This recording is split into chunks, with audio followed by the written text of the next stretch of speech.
Hello YouTube, welcome back. My apologies, I accidentally hit the wrong button and ended the video, so... Hi, I'm Eli the Fatigued, and we're chatting about world building, and maybe eventually gonna do some world building. So one of the big bad evil guys is literally, Legion. What's the best reference to Legion? Like, there's so many references to Legion. I think there's actually a movie called Legion or something like that. So, but it's basically this black goop that infests and infects bodies, and they all become one consciousness in many bodies. I know there's been so many different. It's very cliche, and that's fine to me. But that's one of the big bad evil guys. Tulin, Matt Mercer's not good as Matt Mercer, lol. We all have our different styles and we all improvise. Yeah, fair enough. Yeah, it's. I don't know. I just. So many people compare. Yeah. And it's a little frustrating and saddening sometimes because it's like, yeah, I'll never be as good as some of the greats, but I still think I'm pretty good. um. So anyway, so yeah, one of the big bad evil guys is literally Legion, and it's really cool because I like the idea and the concept. One of the players came into contact with the Legion on accident because, all signs were pointing toward run away, but he decided to go and fight these enemies that were actually townsfolk taken over by Legion. Or no, it wasn't that. Oh, that's right. Yeah. It was some townsfolk were being chased by other townsfolk infected by Legion, and he was trying to save the uninfected people, and he got splattered with the goop because one of their heads exploded um when he got close to it, and so he had to make will saves and intelligence saves and all that. And he somehow did exactly what I had planned, in that he failed his first two will saves, but succeeded on an intelligence and a will save, and therefore splintered. I planned this out. I kid you not. I planned this out just in case the exact scenario happened. Two failed will saves, but then a pass intelligence and a passed will save. He splintered off a piece of Legion, and I'm basically treating it like Venom from Venom. You were playing D&D when Matt Mercer was a wee baby, so to me it's really about playing a game and having fun with your friends, not so much putting on a show. Yeah, fair enough. Exactly. I appreciate that. I love having fun and just making references. Like, one of the biggest things I like to do in D&D is make references to things I enjoy, like Doctor Who or Venom or uh, what else have I referenced?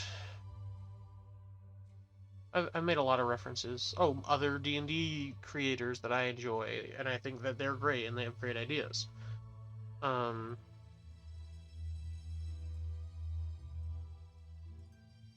so like some of my ideas, I'll admit, came from Demonac, if anyone knows what that is.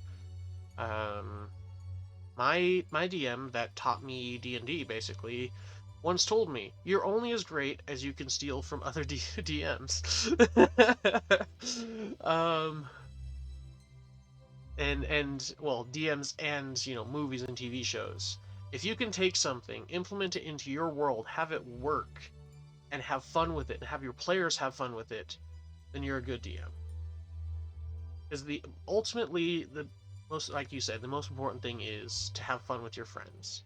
And if you can get it to work, if you can make it work, if you can find ways to implement stuff and to increase the enjoyment of a session, that's what matters. And I think I mentioned this earlier. The biggest thing for me is providing entertainment to those that I'm entertaining, whether it be as a streamer or as a DM. I think that's why I enjoy both things so much, is that I enjoy creating fun content for people. I just, yeah, I just want people to enjoy life, because life is stressful enough as it is. Like,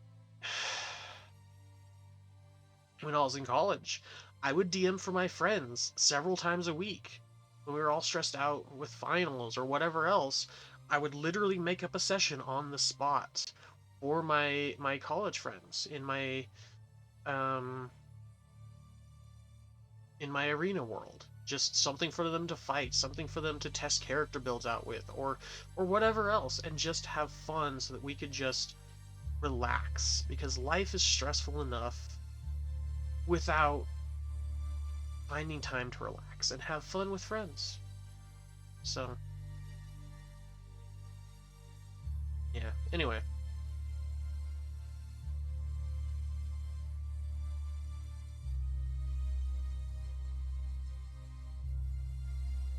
thanks, Tulin. Appreciate it. It's nice to talk to somebody during my streams because it's makes it more fun for me, makes it more fun for everyone else who's watching. All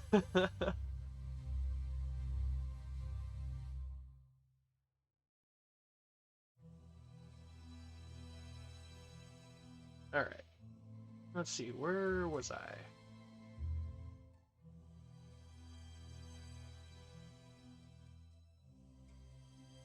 So sure. So what should we build? You know, it's a good question. Where I last left my D&D campaign. Let's go from there. Where I last left them. So where I last left my party, they were in Lond. But they weren't in the Lond they know. These are a few things I haven't added to the current map right there. So let me see if I added it anywhere else. I think that was when I was super stressed and exhausted from working so much, and I didn't update my I didn't update anything. Partially because the pandemic was just a stressful time and work was stressful and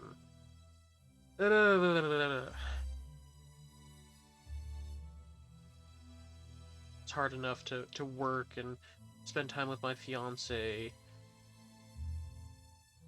Oh shoot! 1 second. Speaking of fiance, I'm during work. I don't have it on. Washing dishes. Uh-oh. Oh, there it is. We're good. I almost had a panic attack because I thought I lost my engagement ring. Anyway, we're good.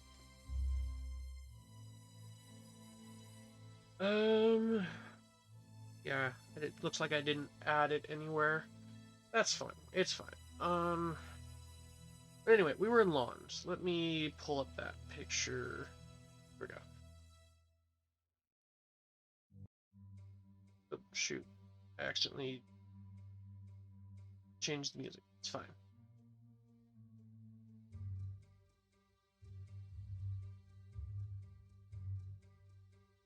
Oh, too much. So when I last left my players, we were in lawns. They had been to lawns several times before, but what they didn't know now is that after their last adventure, they were in an alternate dimension slash timeline slash like kind of like a bubble reality. It's not their reality, it's being altered by one of the big bad evil guys. So yeah, Lond. Uh right here, Lond. Oh, were you telling me where I was at? Fair enough. Yeah, I was at Lond. Yeah, I keep losing track of where I'm at. So anyway, they were in Lond, and the reality was being distorted by one of the big bad evil guys. So there are several layers, several tiers of big bad evil guys. I think I have a tier list somewhere. 1 second. Let me see if I can pull that up and show it to you. Chryox World Lore? Is it World Lore or Enemy?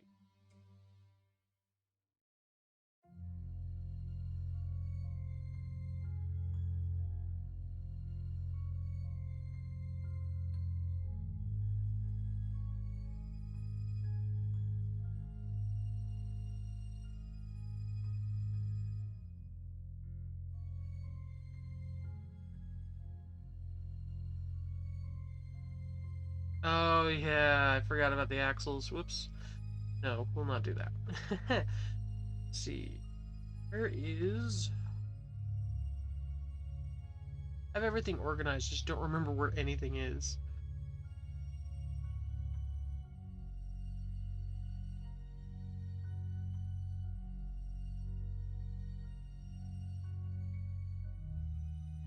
Oh, is that the stuff I put in my Google Drive? That might have been right, because I was taking stuff...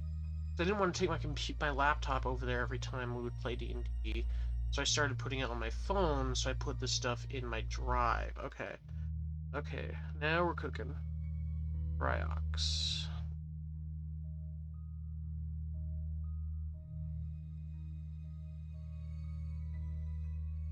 Let me... Another... window capture. 1 second.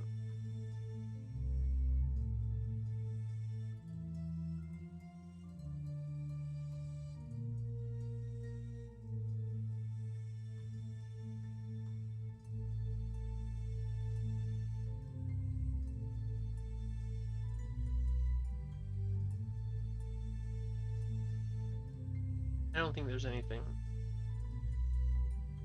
Okay, no, there's nothing important in this folder. It's fine. Nothing that will... Yeah, we're good. Okay. So, campaign ideas, working on stuff. Is this the one? No, for player characters. Sorry. Campaign notes, ideas.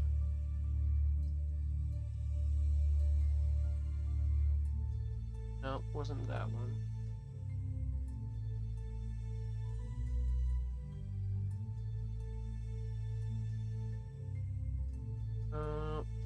Big Bad Evil Guy plans. It's right there in front of my face. Nope, that's the plans, not the character. There we go. Villains of note. I finally found it. We're good. Okay.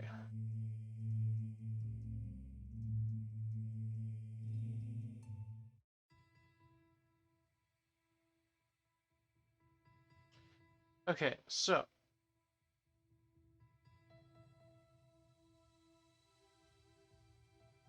So here we are. So I finally got to where I was wanting to talk to you about. The different tiers of enemies. Jack. He has been chaos corrupted, or as you called it, entropy corruption. He... So Jack was an NPC party member of the first group that started in 784. The pirate group. The one I was wanting to talk about... Yeah, there's the Jack, the Jester of Stratham, Jester of the North. Here we go, Marvial, Legion.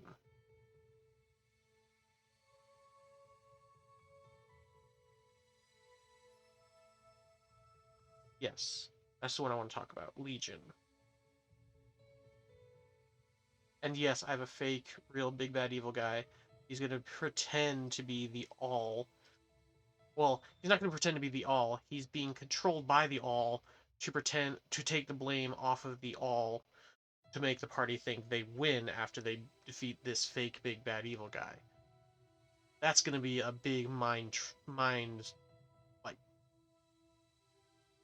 slip up. I don't know, whatever you want to call it. Anyway, Marvial, Legion. That's who they have been messing with. That's the one, Legion. And then there's one... I don't think I named him in this folder. I don't think I have a name for him yet. So there's two big bad evil guys that are in the current quote-unquote session, the next session we eventually have one day. And Marvial is one of them. He is the All. Not the All. He is Legion, sorry. Marvial is Legion, and they last saw him in the alternate reality area of Blonde. Marvial is going to be their next quote-unquote boss because they just defeated the Jester of Stratham. Um, Big Bad Evil Guy. BBEG is Big Bad Evil Guy. Sorry, it's a... yeah.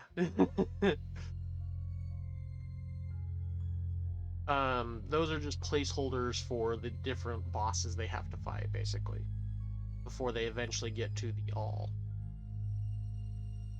The All is the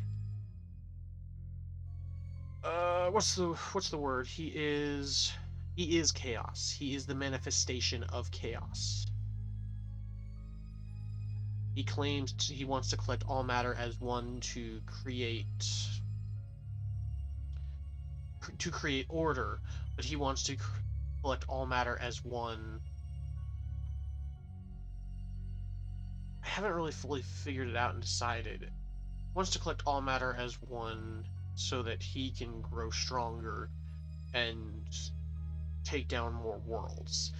I guess okay. Now I need to explain a little bit more about the world. In that, I need to bring back. Where's this one? I need to bring this one up. There we go. So there's a maelstrom. Did I put that on this map? I don't remember. See it on that small of a screen. I need to. Okay. I've got it pulled up. Like Ariok from Moorcock's universe, I don't know who either of those are, honestly. Yes, I did put the maelstrom in. Okay. The Melnibonian mythos. I don't know, honestly. I'm not the most well-read person, I'll be honest.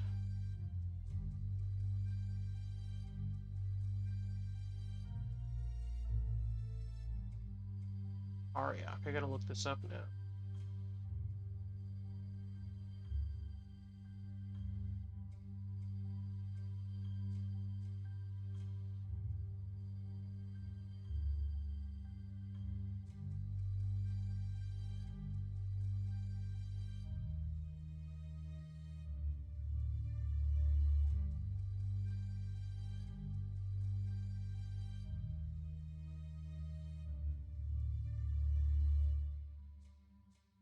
I've actually never heard of Ariok before. This is interesting.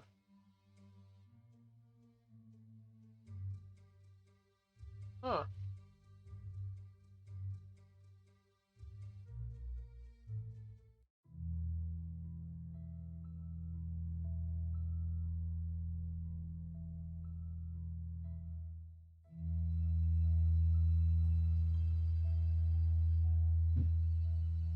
Anyway,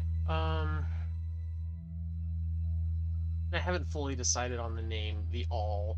That's just like a placeholder name till I can finally figure out what to freaking call him.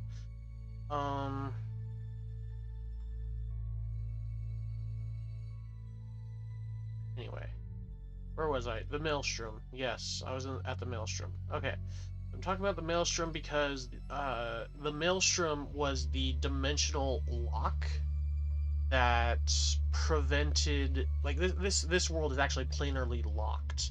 You can't go to the Feywild or the Underdark or whatever else. And that's what this cult of chaos is supposed to change. Michael Moorcock wrote a series about Elric of Melnibone, albino sort of elven prince who is weak and relies on his soul-drinking sword to keep him alive and give him eerie strength. Interesting. That's cool. But anyway, so yeah, it's planarly locked, and the maelstrom is the natural phenomenon. Well, quote unquote natural. I I I kind of sort of have an idea of the origin of this world, and I believe I think I said that it is naturally formed. Moorcock's world is based on a world between law and chaos and the gods of law and chaos. Oh, that's cool. Well, you try to be original, and you can't because everyone's already thought of it before you.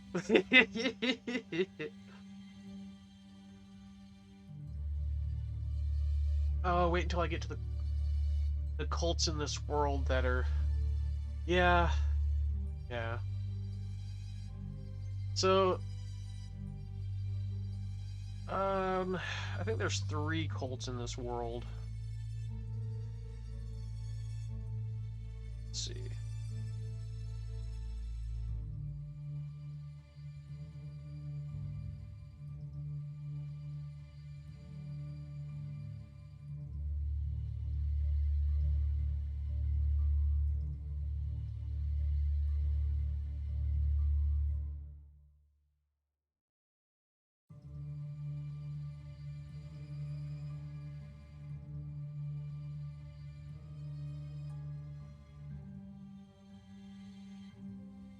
Sorry, I'm trying. Okay, no, I'm getting ahead of myself. I don't want to talk about the cults of the world yet because we're still talking about the Maelstrom. Anyway, so the Maelstrom planarly locks this world. You cannot dimension shift or change or whatever else. You can't even use spells that dimensionally shift your enemies, like banish. Like it's just not something that this world allows because of the Maelstrom. It is planarly locked. So the Cult of Chaos, as I've nicknamed it, and I eventually need to find the notes that I have on them somewhere.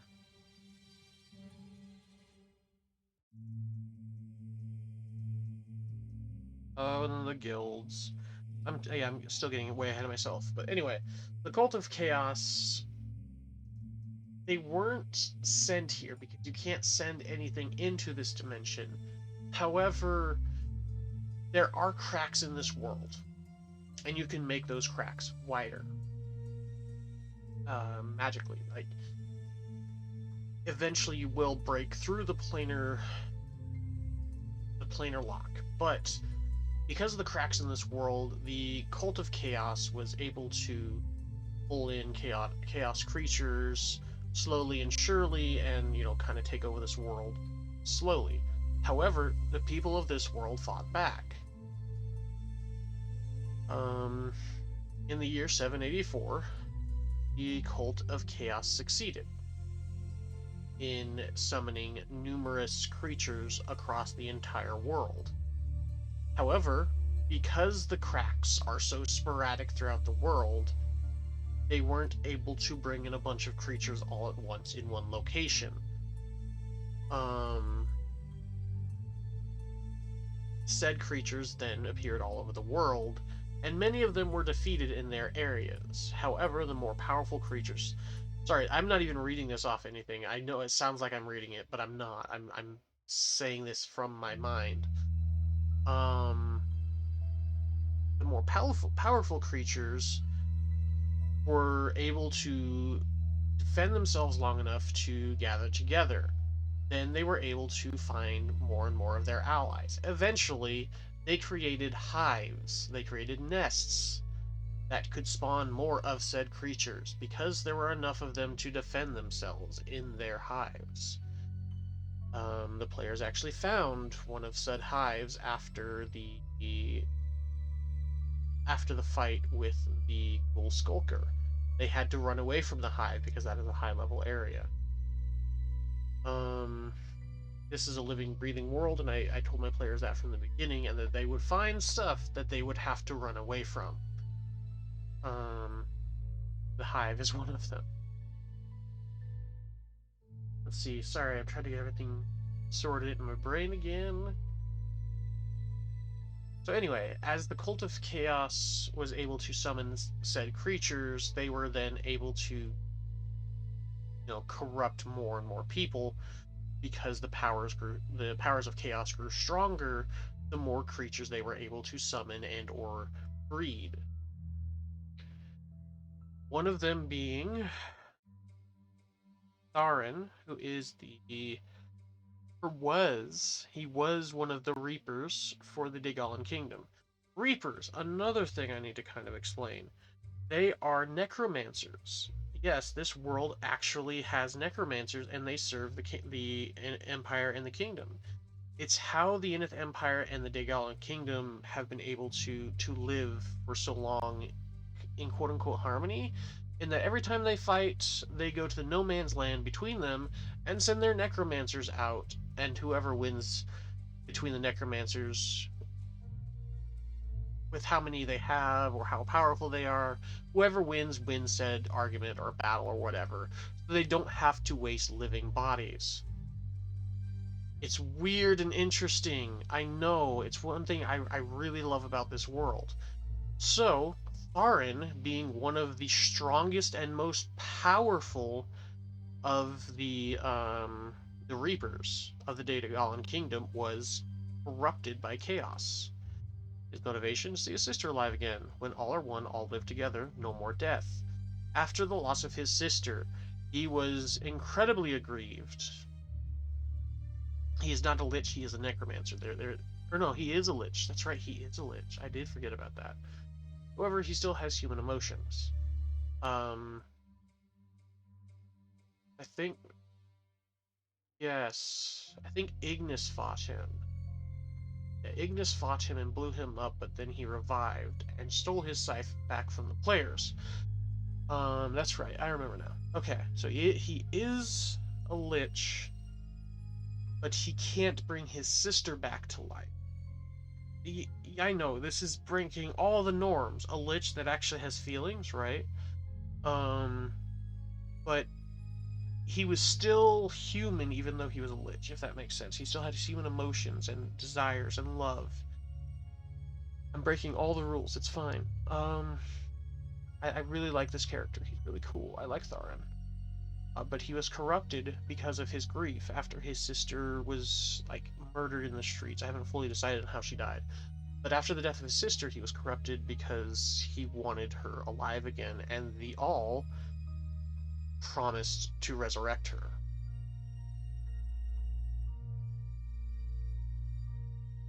So, yeah. So anyway, where was I? Linearly locked, chaos, corruption, the All, Marvial. We were at Marvial. Sorry, I had to go on those tangents to kind of sort of explain things a little bit more about how the world is, the way it works. I know I keep going on tangents like that, but it's like it's pertinent information to understand what we're gonna build forward. Anyway, Marvial, and then whoever I decide ends up being the big bad evil guy that's controlling the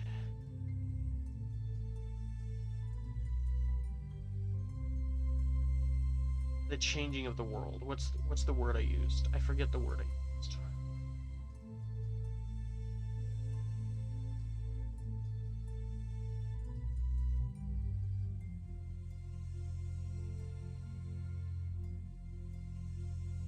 My brain has just shut down. I'm sorry, guys.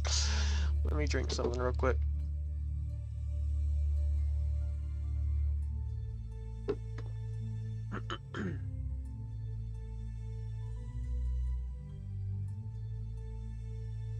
The one who is altering reality. There we go. There we go. Okay, my brain's back on track. So there's Marvial, who is the current big boss that they're going to fight next, and then there's going to be the one that's altering the fabric of reality. That's what it is. There we go. Okay, we're cooking. We're cooking with gas. So Marvial, then that guy, and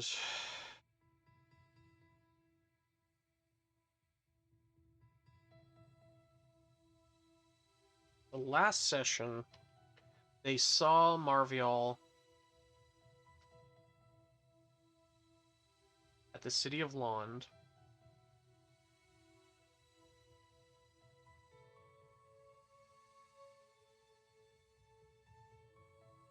There we go, that's it. It was in this north... Oh, maybe I can go down here. Here we go. There's my mouse. You can actually see my mouse now. So they were in this north section. There were not only the shanty town, but in this alternate fabricated reality. There we go.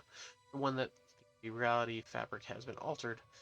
Um, there are also refugee camps. There we go. Wow, words are hard right now.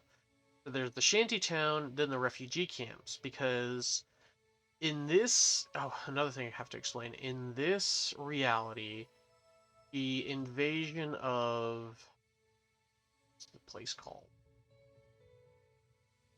Oopsie. I can't see that name or that city down there. Uh,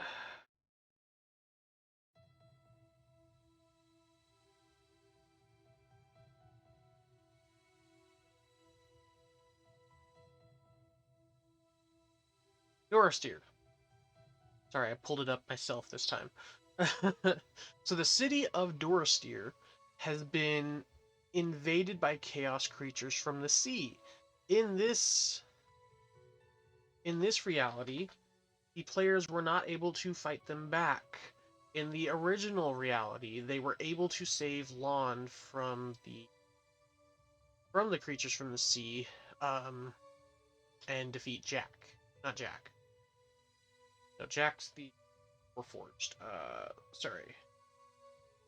They're able to defeat the Jester of Stratham.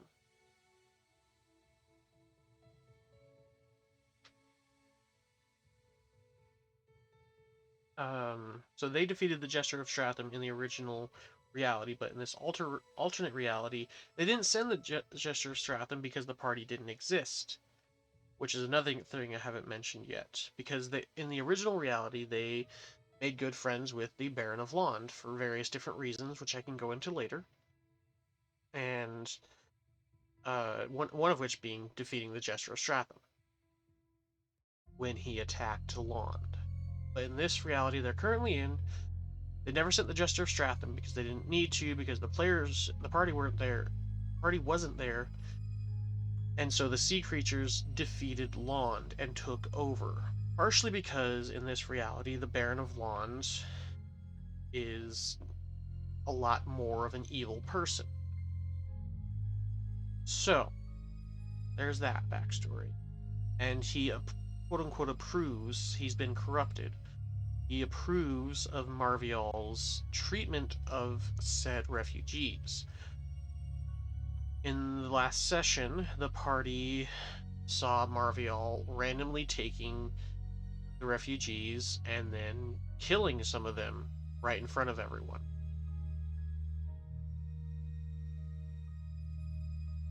And we ended the session. Sorry, we're finally there.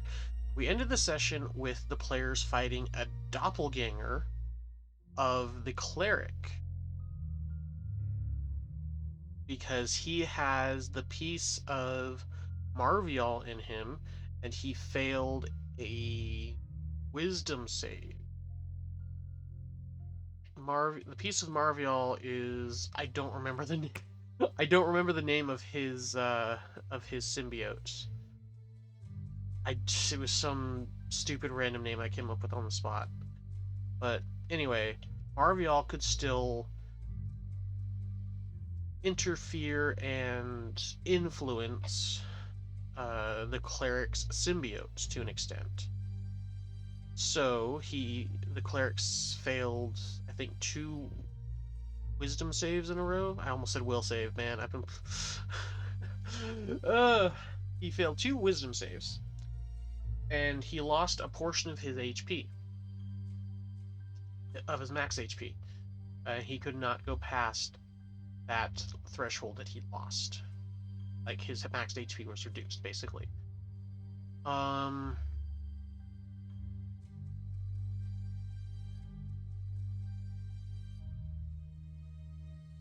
And then at the end of the session, they fought his doppelganger, which was created using that portion of HP, so she wasn't super hard to defeat, but she had a lot more power given to her by Marviol. She was very persuasive and influential, and actually had the party on the rocks for a little bit. But then the session was getting late, so I kind of just dropped her defenses, because it was like, the Marviol didn't want to put too much effort into this. He was testing them anyway. He was just testing them anyway, so it was like, okay, it's like 9:30 p.m. Session needs to end. He removes the power from the doppelganger, and they destroy her in like one turn. Because the way I work with the chaos corrupted creatures and enemies is they have a certain amount of damage resistance, like a flat damage resistance rather than half damage. I take a lot of stuff from like 4 and 3.5 and all that because I think it's more fun. I'm a very homebrew based person. I want to come up with my own stuff and kind of play with the most with how I feel is good. So they have a certain amount of damage resistance and health regeneration given to them by beings of higher power. So Marvial, for example, was giving the Jester of Stratham health regen and damage resistance, as well as this doppelganger. He's more powerful than both of them combined. Also, this is an epic level campaign, in that eventually when they fight the All, they should be level 40. If they ever play this campaign again, to be fair. We might not, because life. But anyway, so after fighting the doppelganger, that's kind of where I've just left off. I don't know what to do with the next session, even if we did have a next session.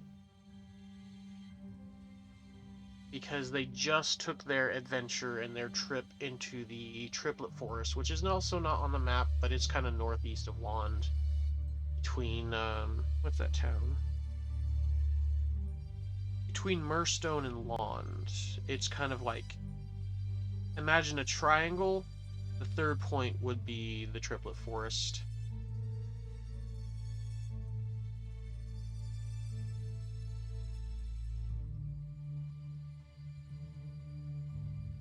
Think of an acute triangle. Yeah, there we go.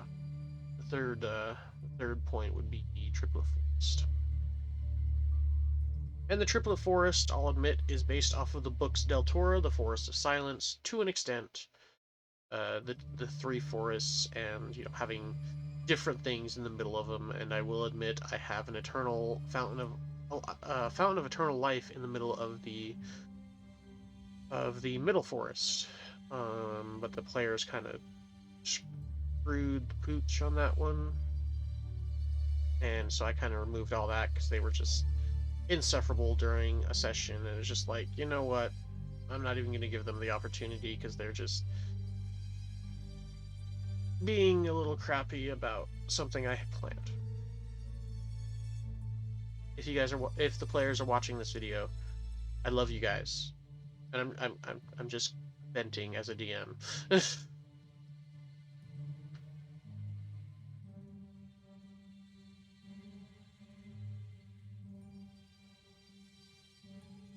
But so what I did for that session, though, is I brought back two of the players of the pirate group, and over the past 100 years, they've been defending the Fountain of Eternal Life, and they were pulling a Yoda, basically, and trying to they were hermits in the middle of the forest and trying to rebuild, to an extent, something for the next generation of heroes who would take on the chaos.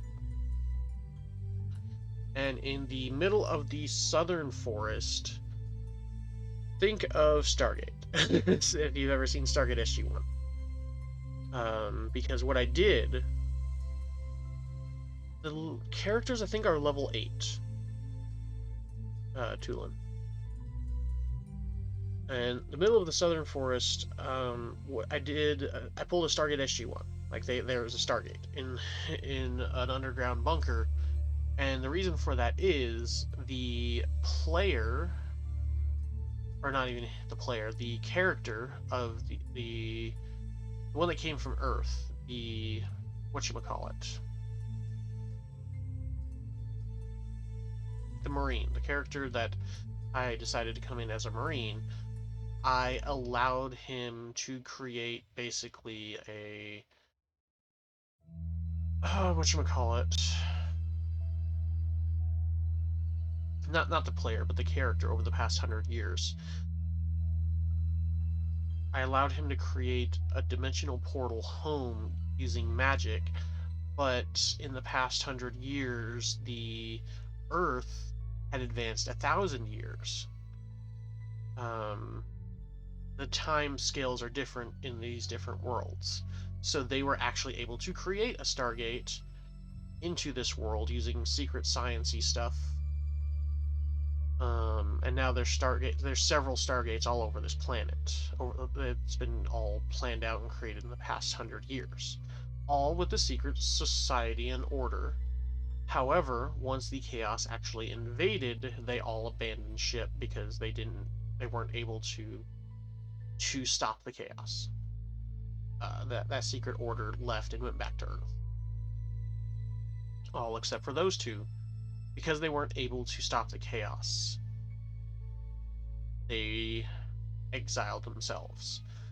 It was the Werewolf Ranger and the Tempest Cleric, the cleric being the one I mentioned earlier that had come from, 100 years prior, so he was like 200 years off of his original time.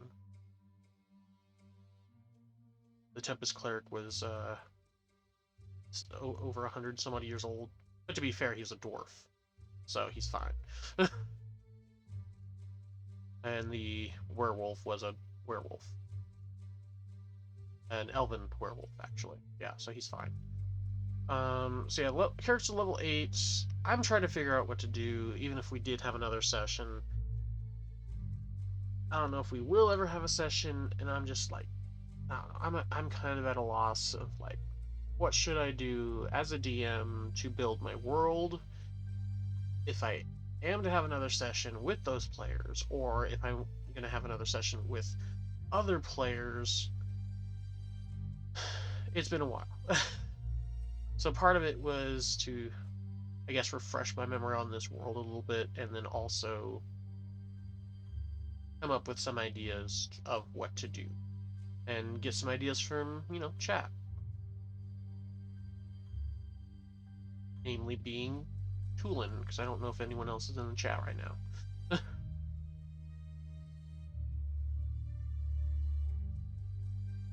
I've thought about it. I've thought about doing a one-shot. Part of it is my friends are busy, my family is non-existent, except for my fiance and her family. And yeah.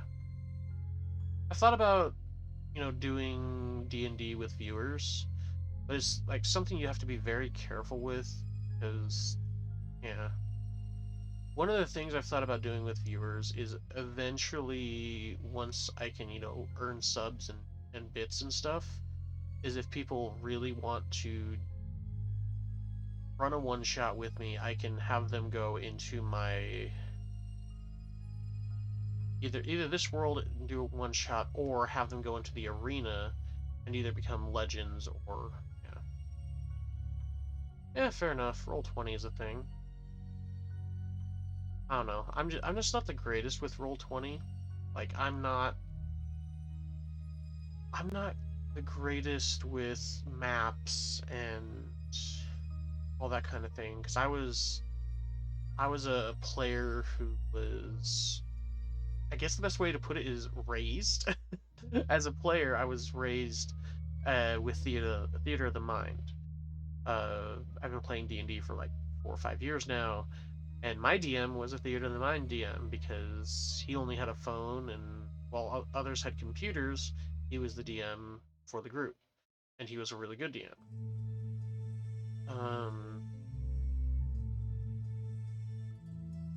And so we never really had maps or anything.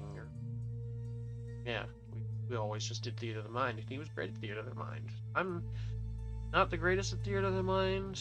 I try to do maps and stuff, but I'm also not great at maps. I'm just not great at anything except for like story, voices, and on the spot thinking. So like, I don't know.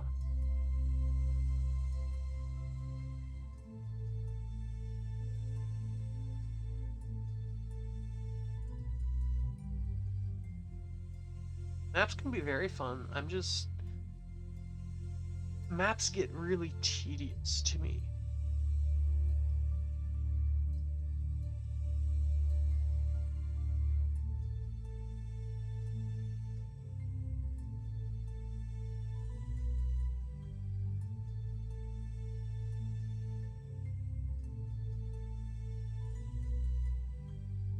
Which is, again, why I have this, what's it called?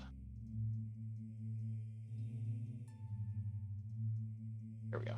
That's why all these are like straight lines. It's like I don't want to mess with, yeah. Yeah, and I have done that a little bit with my players in that I just show them the maps of the city or the map of like this. This is how I first started one of the sessions. I started with just this, and then I used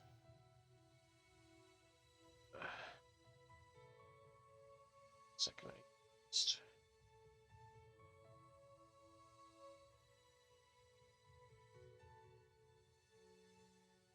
then I used this map. Yeah, I don't have to use a battle map to use Roll20. That's fair. And I do like using Roll20, but yeah, I don't know. I guess part of it is I'm just worried about what the general public of Roll20 will think of my DM style, because I know I'm not a great DM.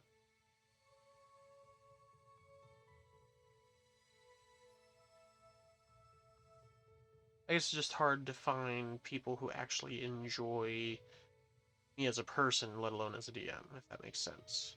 Sorry, I'm getting way too personal here. Sorry about that. Uh, don't mean to go like.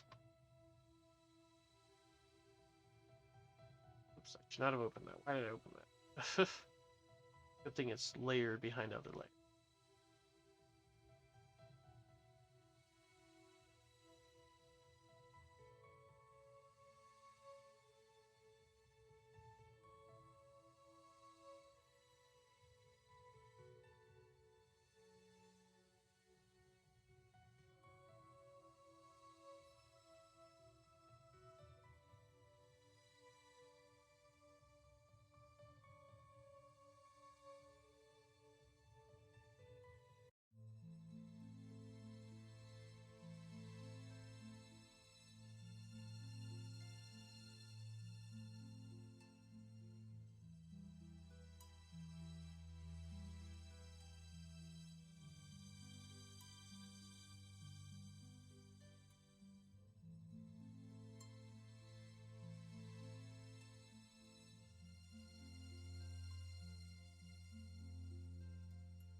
Oops.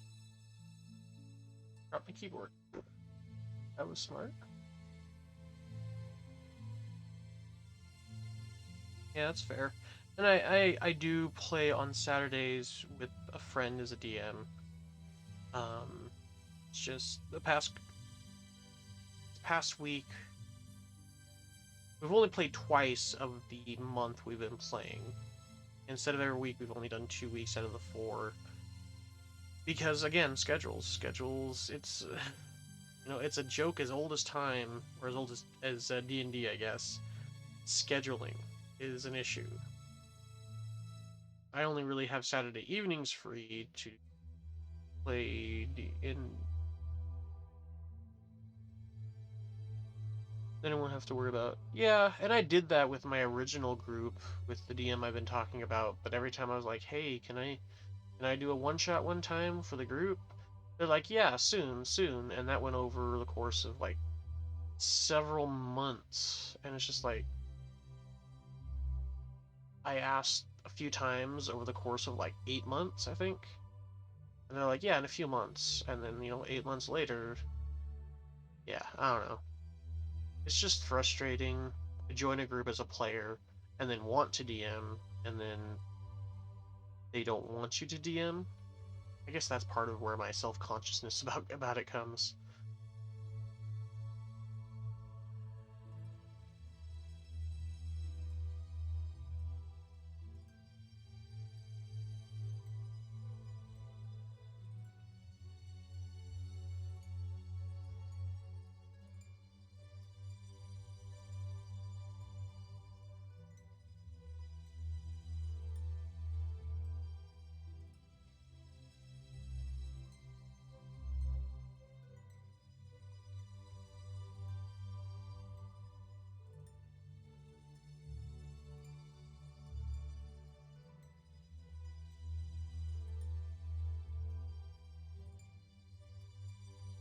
Oh, I forgot about this. Let's put this up to the front. I totally I totally forgot. I was looking through the different notes I have here. I totally forgot about Sarah. Sarah's the self-governing artificial research assistant and habitat of that um, Stargate underground bunker I mentioned. There's actually an AI in that bunker, and she runs all of the Stargates across the planet, and it's hilarious. Yeah, schedules.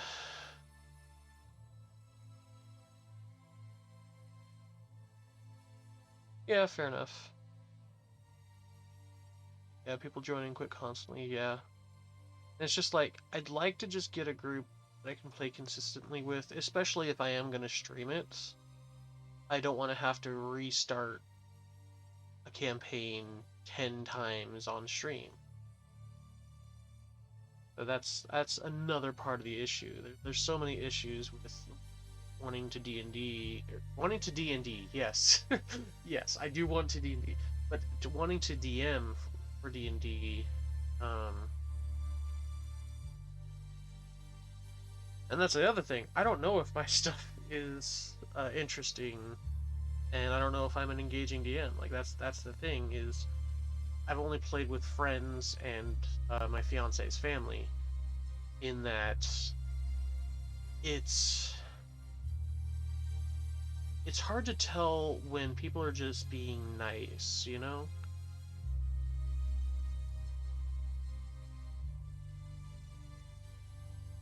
and telling you what you want to hear.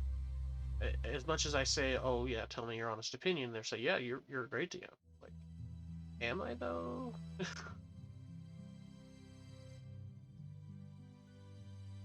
Yeah, and that's what I did the first several times I DM'd when I was really first learning how to DM. We were a really good team together, but it got tedious, especially since I think we started out with a group of 10 players with 2 DMs, and it was just like, it was very, very tedious to run like combat and all that fun stuff. That was a bit of a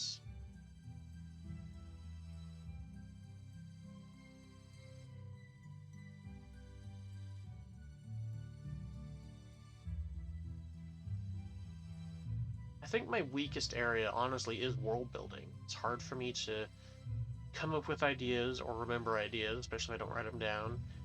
It's hard for me to plan out a session, especially when I don't know what the players are going to do next. And it's like, okay, well, I plan for them to go this direction. I can't. I am pretty good at coming up with stuff on the spot. I'm pretty good at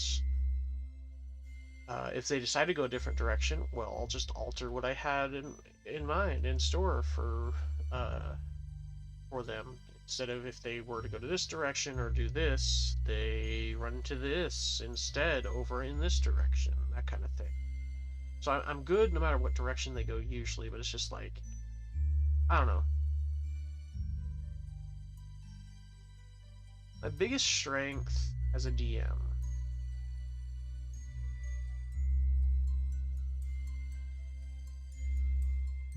story. I think I'm really good with story, with characters, with, if not doing voices, then at least the intonations of them. I'm really good at thinking on my feet and like coming up with ideas or rulings. I haven't run a classic module. Partially because the friends that I have DM'd for, a lot of them have done a lot of those classic stuff, and it's just like, well, I don't want to do something they've done before.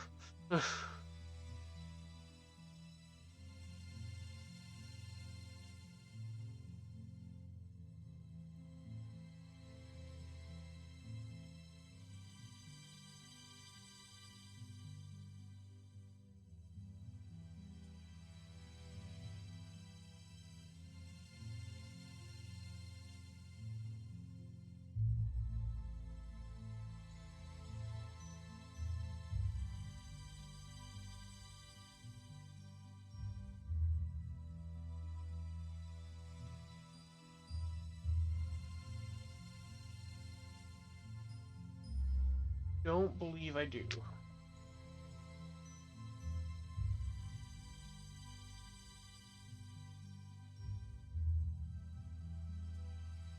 And a lot of the old classics, but revised for 5e. Interesting. Oh, sorry, I had that window up. Forgot about that. Yeah, I just Googled it. I'm like, I don't think I have that.